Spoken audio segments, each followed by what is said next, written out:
paradiso, tukutane enzini mbinguni. Baada ya dhiki za hapa ulimwenguni, tukutane huko mbinguni juu. Twatamani kufika pale, mji mzuri ajabu wapendeza. Hakuna mfano wa mazuri yajayo, jitahidi ufike mbinguni juu.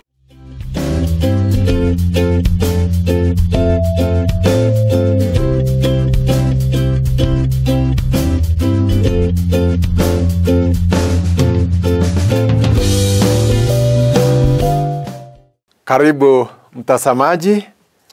Asante sana kwa wimbo huo ya maana sana ambayo inatuunganisha kila Ijumaa sana wakati kama huu. Nataka nikukaribishe mtazamaji wangu, msikilizaji wangu mpendwa, katika kipindi hiki, kipindi ukipendacho, kipindi cha safari ya matumaini. Kwangu nataka nitoe shukrani za kipekee kwa ndugu ambaye ametutangulia, Profesa Rono, katika kipindi chake ambaye imekuwa kipindi cha kuleta mabadiliko sana katika historia ya ulimwengu huu. Mimi nataka nishukuru sana kwa kututembeza katika safari ya matumaini katika unabii, ambalo limekuwa neno la ajabu, neno ambalo limetubariki sana. Msikilizaji, nataka nikukaribisha sana kwamba jumuika pamoja nasi kila ujao katika kipindi hiki cha safari ya matumaini. Pia nataka kushukuru ndugu Thomas Kirwa, mwalimu ambaye amekuwa mwalimu kabisa katika nyimbo. Ametubariki sana katika uimbaji na tumebarikiwa sana katika nyimbo hizi ambazo kila Ijumaa, ndugu zangu, wakati umefunjika moyo kwa njia mbalimbali katika sehemu mbalimbali, usikose kujiunga na safari ya matumaini. Maana hapa ndio chemjemi ya kuweza kutuweka katika hali ambacho ni cha maana sana, kwa sababu nyimbo zinatuinua, nyimbo zinatuburudisha, nyimbo zinatutia katika ile hali ya kuwa na matumaini. Msikilizaji, I like especially nyimbo ya siku ya leo. Nimekuwa nikifuatilia kila wimbo na kila wimbo imenipa moyo sana. Waimbaji kweli wameimba kwa njia ya pekee. Msikilizaji, nataka nikuambia mimi si muimbaji, lakini mimi ni msikilizaji wa nyimbo. Ninaipenda sana. Ninainuliwa sana ninapokaa chini na kusikia nyimbo hizi zikiimbwa. Inanifanya kwamba ninajisikia kweli mbinguni itakuwa ni mahali inayostahili kabisa. Na msikilizaji, wengi nimepata wakisema, "Pastor, tumebarikiwa na nyimbo hizo." Na kama unaweza kubarikiwa hapa duniani, itakuwaje wakati tumefika nyumbani kwa Baba yetu na mataifa yote duniani, makabila yote duniani wanatoa nyimbo ambazo zitakuwa zinasifu Mungu? Lakini ninaambiwa kwamba katika Biblia sisi wote tutaimba wimbo wa Musa na mwana kondoo. I tell you, it will be wonderful. By then nafikiri tukiwa mbinguni lugha hizi zote zitatoweka na tutakuwa na lugha moja. Msikilizaji, lugha ambaye itakuwa tunaelewana kutoka pembe zote ya ulimwengu. Maana jemedari mwenyewe atakuwa pamoja nasi. Maana hatuna maana ya lugha tena, lugha tofauti tofauti. Kwa hivyo msikilizaji, jioni ya leo nataka nikukaribishe kwa moyo mkunjufu, nikisema andamana pamoja nami katika kipindi hiki cha safari ya matumaini katika Biblia. Najua wengi ambao wamekuwa wakinifuatilia sana kwa ukaribu. Nataka nikukaribishe msikilizaji wangu mpenzi. Najua kwamba umekuwa katika sehemu mbalimbali na Mungu amekuwa mwema kwako na Mungu amekuwa mwema kwangu, kiasi kwamba jioni ya leo tumeweza kukutana tena katika safari yetu, safari ya matumaini. Kwa hivyo msikilizaji mpendwa, nataka niseme kwamba somo letu la leo inasema kwamba kulaumu Mungu. Kulaumu Mungu. Na ndugu zangu, nataka niseme jambo hili, maana katika ulimwengu ambao tunaishi, watu hawaelewi jambo moja kuu ambalo jioni ya leo, msikilizaji, nataka upate kuelewa kabisa. Maana katika ulimwengu huu tuna kitu ambacho tunaita kwa Kiingereza the great controversy katika ulimwengu. Na vita hii, ndugu zangu ambao unanisikia jioni ya leo, vita ambayo ilianza mbinguni kati ya Mungu na Shetani.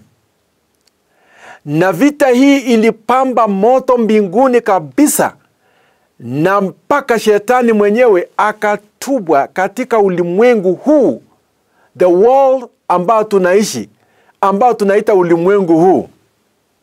Kwa wale wamesoma katika masomo ya juu na kuchungulia kabisa na kuhakikisha na kuchunguza, unapata kwamba kati ya sayari zote zilisomo katika uumbaji wa Mungu, sayari hii ambayo tunaita Earth ndiye aliyeweza kwenda kinyume na mapenzi yake Mungu. Imagine msikilizaji. Na vita ilipoanza mbinguni, Shetani akatubwa katika ulimwengu huu. Na Shetani akajaribu kuenea, kutembea katika sayari zingine katika ulimwengu huu ambao tunaishi. Na akaenda sayari aina mbalimbali ambao tunajua, lakini hakupata sehemu katika sayari hizo. Hatimaye alipoingia katika sayari yetu ambao tunaita ulimwengu huu, the Earth, ndiye akakaribishwa na baba yetu ya kwanza, Adamu na Hawa. Hapo nataka usikie msikilizaji, ndipo uelewe kulaumu Mungu katika ulimwengu huu. Kwa hivyo basi, walipomkaribisha Shetani katika ulimwengu huu, akapata sehemu, akapata kunena, akapata kuweza kutenda mambo yake ambayo ilimkarimu alipotubwa kutoka mbinguni. Maana yeye alijiinua sana na kiburi pale mbinguni, na kiburi hicho kikamwangusha mpaka ulimwengu ambao tunaishi. Imagine msikilizaji, this is very interesting katika somo ya leo. Kwa hivyo Shetani akaja ulimwengu huu ikiwa vita imechacha kati ya Mungu na Shetani. Na Shetani mwenyewe akatoka mbinguni akiwa na hasira kubwa sana kwa ajili ya yale Mungu aliyatendea yeye akiwa mbinguni, aliposhushwa kutoka mbinguni. Msikilizaji, nataka nikuambie vita hiyo ikaja na ikapamba moto katika ulimwengu huu. Kwa hivyo nataka ujue the great controversy, vita kuu ambayo inaendelea katika ulimwengu huu. Ndugu zangu ambao mnanitazama wakati huu, vita hii ambayo tunaionea, tunashuhudia na macho yetu, kati ya ulimwengu katika mataifa na taifa lingine, kati ya marafiki na marafiki wao wengine, kati ya familia mume na mke pamoja na mke wake, mzee na mume wake na mke wake, watoto kwa wazazi wao, kaunti kwa kaunti nyingine, president na president mwingine. Vita hii inashuhudiwa ulimwenguni kwa sababu it is the great controversy ambayo inaendelea katika ulimwengu. Imagine msikilizaji, this is what I want you to understand. Ili unapoangalia katika ulimwengu usishangae, maana you are yet to see mambo ambayo ni ya kutisha na kutisha katika ulimwengu huu, maana vita inaendelea. Kwa hivyo katika somo letu ya leo tunasoma kitabu cha Zaburi 56 kifungu cha 8. Inasema nini? Daudi akasema jambo hili: wewe wakujua kusakwa kwangu, waweka kumbukumbu ya machozi yangu yote. Imagine. Je, yote si yamo kitabuni mwako? Imagine Daudi anasema kwamba Mwenyezi Mungu You know how troubled I am. You know how much I'm troubled katika ulimwengu huu. The pain I'm going through katika ulimwengu huu. Akasema nini? Fungu la 8 kwa Kiingereza. You have kept a record of my tears. Unajua hata na njozi na machozi yangu ninayopitia katika ulimwengu huu. Aren't they listed in your book? Si imenakiliwa katika kitabu chako kwamba mimi niliye mtakatifu, niliye wa haki, ninayenenda katika njia zako, ningali ninapitia makubwa, machungu katika maisha yangu. Imagine Daudi anasema, Mungu, kwa nini ninayapitia haya machungu? Kwa nini nimesononeka katika maisha yangu? Kwa nini machungu ambayo ninayapitia? Na wewe ninakutambua, wewe ni Mungu wangu, mimi ninakuamini. Kwa nini machungu haya yamenisidi katika maisha yangu? Msikilizaji, nataka nikwambie siku ya leo, hii vita inasemekana kwamba haiwezi kupakisha mtu yoyote, wenye haki na wasio haki, Wakristo na sio Wakristo, wanaoamini na wasioamini. Vita inapamba kwa wote kwa usawa. Ndio mwandishi huyu akasema, Shetani ameshuka ulimwenguni akiwa na hasira kuu. Ukisoma kitabu cha Ufunuo, anasema anajua na wakati wake umekuwa fupi sana duniani. Msikilizaji, na ameelewa kwamba historia yake karibu ikamilike duniani. Kwa hivyo atafanya juu chini angalao apate kuangamiza wale wanaoamini Mungu huyu na Yesu Kristo tunayemngojea mara ya pili. Msikilizaji, nataka nikwambie jambo hili ni jambo ambalo ni serious kabisa, kwamba kuna watu wanaishi ulimwengu huu na hawaelewi kwamba vita kubwa inaendelea duniani. Kuna watu ambao wanaishi katika ulimwengu huu na hawatambui kwamba hii ni uwanja wa vita katika ulimwengu huu. Mahali tulipo, ndugu zangu, ni uwanja wa vita. Kila asubuhi ni kulia, kila mchana ni mapambano, kila usiku tunapitia mambo makubwa. Ndio naona nasema kwamba you have kept a record of my tears. Imagine.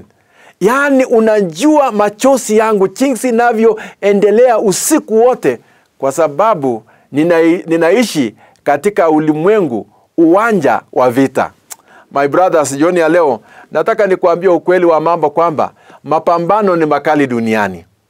Na sio kwamba umesababisha, ndugu yangu. Nataka nikwambie leo, this problem that you are going through, you are not part of the problem, lakini kwa sababu ya yule mwovu Shetani ambaye amekaa katika ulimwengu huu kwa muda almost 6,000 years, hajalala usiku na mchana, anapambana na wanadamu wote ambao wanasaliwa katika ulimwengu huu, maana anajua wakati wake umekuwa mfupi sana. My brother, nataka ujue, Daudi amesema unayajua yale yote ambayo unayapitia. Nataka niseme jambo hili, ndugu zangu, kwa sababu unaenda mahali pengi katika ulimwengu huu. Unapata watoto ambao wamepoteza wazazi wao, wanalia sana kwa sababu tumepoteza baba yetu, tumepoteza mama yetu, nimepoteza mtoto wangu mpendwa, nimepoteza mke wangu mpendwa, nimepoteza my brother. Mungu amechukua ndugu yangu, Mungu amechukua mama yangu, Mungu amechukua watoto wangu. Mungu, ndugu zangu, nataka nikwambie jioni ya leo, Mungu anasema hafurahi mauti ya mtu yoyote duniani, kwa sababu Shetani katika kitabu cha Yohana 8 fungu la 44 anasema, Shetani anasema, nyinyi ni wa baba yenu Ibilisi, ambaye amekuwa muuaji tangu mwanzo. My brothers, vita hii ambayo mnashuhudia katika ulimwengu huu ni vita ya Shetani. Ndugu zangu, yale yote tunayapitia, wale ambao mnaamini mnapitia dhiki kubwa sana, wale ambao hamuamini mnapitia shida pia. Nyinyi ambao mmeamini Yesu Kristo mnapoteza wapendwa, nyinyi ambao hamuamini Yesu Kristo hata nanyi mnapoteza. Hata wakati mwingine wale ambao ni wa Kristo zaidi wanapitia machungu kuliko wasioamini. Why? Because the devil, shetani ambao amekuwa muuaji tangu mwanzo, ndugu yangu, amekulenga sana. Amelenga familia yako, amelenga watoto wako, amelenga jamii yako, kwa sababu anajua siku zake duniani imekuwa chache sana. My brothers, I want to bring to your attention this evening again, kwamba wakati umefika, kwamba ndugu zangu, ni kweli tunapitia machungu. Nyinyi ambao mnaamini kurudi kwa Yesu mara ya pili, umepitia makubwa sana. Umepitia machungu kwa watoto, umepitia machungu kwa mzee wako, umepitia machungu kwa mume wako, umepitia machungu kwa mambo mengi kwa ndugu zako, umepitia machungu kwa aina mbalimbali. Ndugu zangu, relax. Maana haya yote yanapita. Kumbuka asubuhi njema unakuja. Maana hizi dhiki tunayapitia imesababishwa na yule muovu, shetani, ambaye amekuwa muuaji. Tangu lini? Tangu mwanzo, my brother. Tangu mwanzo, imagine. Amekuwa muuaji. He is an expert. Amejua kuua. Amejua kuweka magonjwa. Anajua kuhusunisha mioyo. Anajua kukasirisha mioyo. Anajua kuhakikisha kila kitu imeenda kinyume. Huyo si mwingine, ni shetani, ambaye alituba kutoka mbinguni na akaja na vita vyote mpaka duniani hii. Na sasa dunia yote ambayo tunaishi, ndugu zangu, ni uwanja wa vita. Jioni ya leo nataka nikwambie msikilizaji, vita imechacha. The great controversy imechacha duniani. Hata yale ambao unaona nyumbani kwako, ndugu yangu, ile vita unayapitia kwa sasa is part of the controversy. Ile kulia kwako nyumbani saa hizi kwa yale ambao unayapitia ni sehemu ya vita kuu. Magonjwa ambao unayapitia kwa sasa na unaumia sana na unalia sana kwa machungu unayoyapitia is part of the controversy. Ni sehemu ya vita kuu duniani. Ndugu zangu, msikufe moyo. Nataka niwaambie jioni ya leo, wapenzi wa Mungu, vita inaendelea. Lakini nashukuru kwamba Daudi amesema katika kitabu hiki, wewe wakujua kusukwa kwangu, waweka kumbukumbu ya machozi yangu. Unayajua machozi yangu. Umeiweka vizuri sana na umenakili mapito yangu makubwa ninayoyapitia katika ulimwengu. Anayajua. Lakini Daudi anasema, ninaingojea asubuhi njema. Najua jemedari wangu atakapoonekana, nami nitaonekana katika furaha ya milele. Ndugu yangu, nataka nikwambie jioni ya leo, usikufe moyo. Ijapo mapito yamekuwa makali, ujapo usuni imechacha ndani ya moyo wako, ijapo kwamba mambo mengi imeenda mrama katika familia yako, kila mtu amekuwa adui yako, ndugu zangu, kilio hii haitaendelea kwa muda. Uchungu huu haitadumu milele. Kumbuka, asubuhi njema imeonekana, ndugu zangu. Mapambazuko ya kurudi kwa Yesu mara ya pili ninaiona, na asubuhi njema itakapofika, hakika furaha yangu itakamilika. Ndugu zangu, Bwana anajua. Usiendelee kumlaumu Mungu, ndugu zangu, jioni ya leo. Usiendelee kusema mambo ambayo sio kweli, kinyume na mapenzi ya Mungu. Ndugu zangu, kama Mungu angekuwa anatutesa jinsi unavyofikiria, hangekuwa na maana yeye kufa msalabani kwa ajili yetu. Ndugu zangu, kama ilikuwa ni mapenzi ya Mungu kwamba my father akufe, basi nataka nikwambie, kama ingekuwa mapenzi yake, basi Mungu angekuwa anatutesa. Lakini nataka nikwambie jioni ya leo, ndugu zangu, kufa kwa mzazi wako si mapenzi ya Mungu.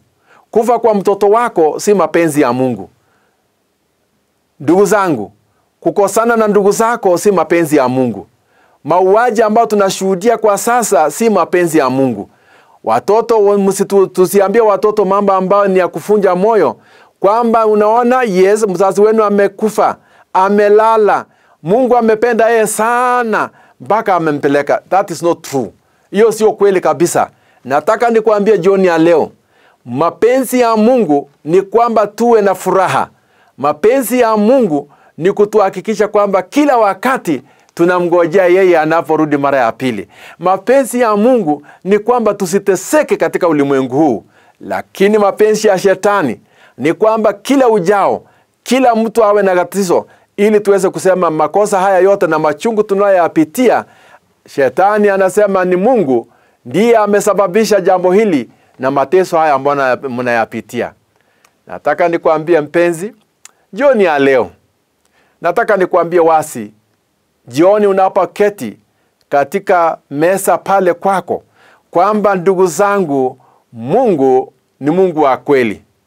Ndugu zangu, hakuna siku Mungu amefikiria mabaya kuhusu mwanadamu. Amekuwa akifanya mpango kila wakati. Ndugu zangu, majuto haya, machungu haya ambayo tunayapitia ni dhihirisho wazi kwamba hapa tulipo sio nyumbani kwetu. Machungu ambayo tunayapitia ndugu zangu, inatukumbusha kila jioni kwamba kumbukeni, nyumbani umekaribia. Ndugu zangu, tunapoona ndugu zetu wakilala na kufa, tusimlaumu Mungu.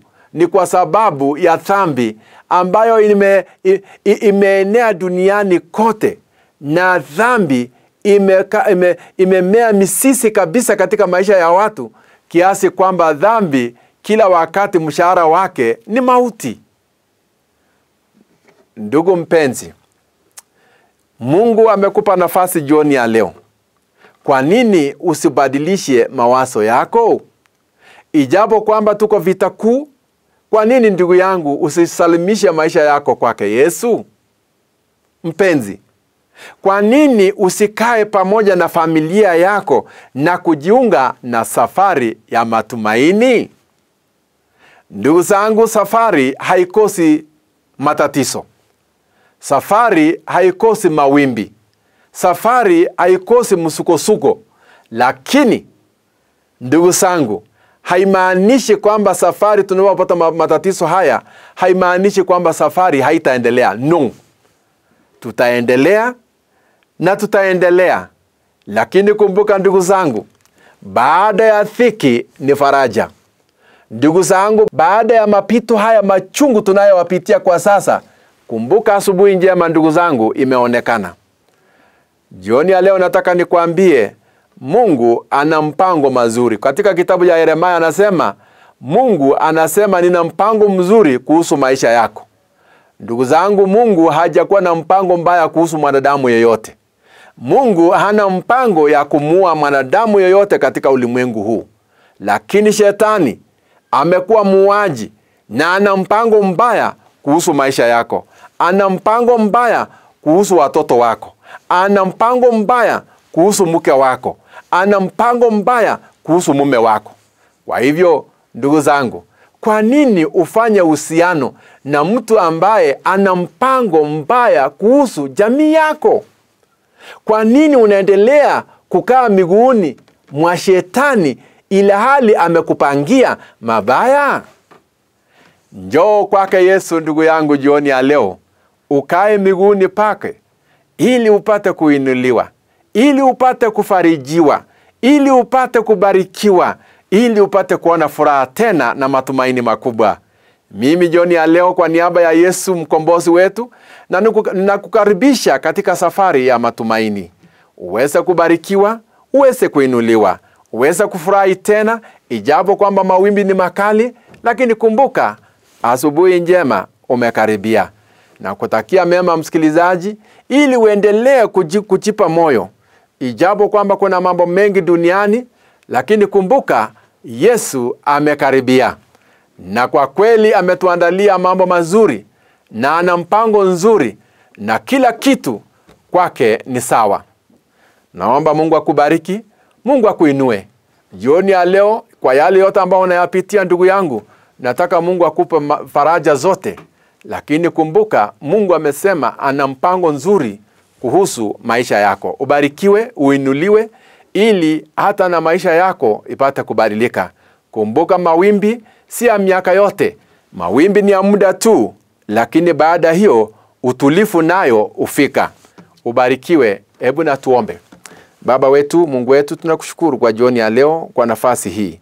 Bariki msikilizaji wangu ambaye amesikia kipindi hiki na amejiandaa kwa ajili ya kurudi kwako. Tubariki pamoja katika jina la Mwokozi wetu. Amina. Ubarikiwe. Tukutane juma lijalo sana wakati katika kipindi ukipendacho, kipindi cha Safari ya Matumaini.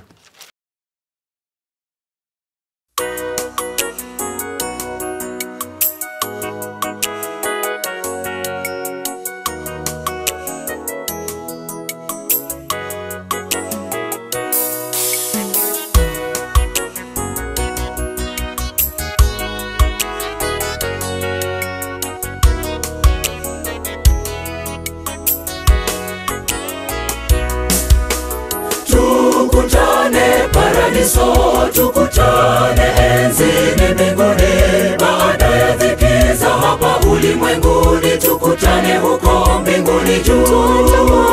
Twatamani kufika pale, mji mzuri ajabu wapendeza, hakuna mfano wa mazuri yajayo, jitahidi ufike mbinguni juu.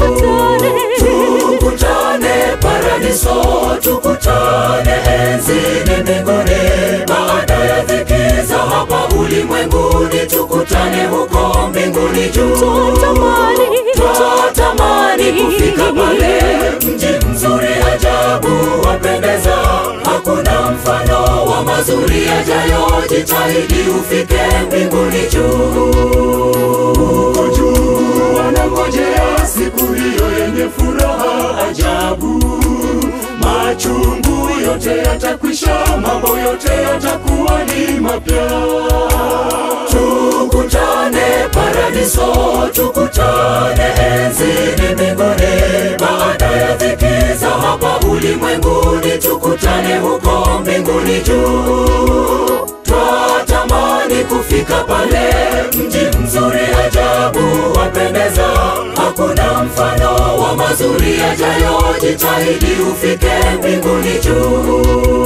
Siku yaja tutasahau yale yote yanayotuhuzunisha, tumeahidiwa na Mungu watu wote tukutane mbinguni.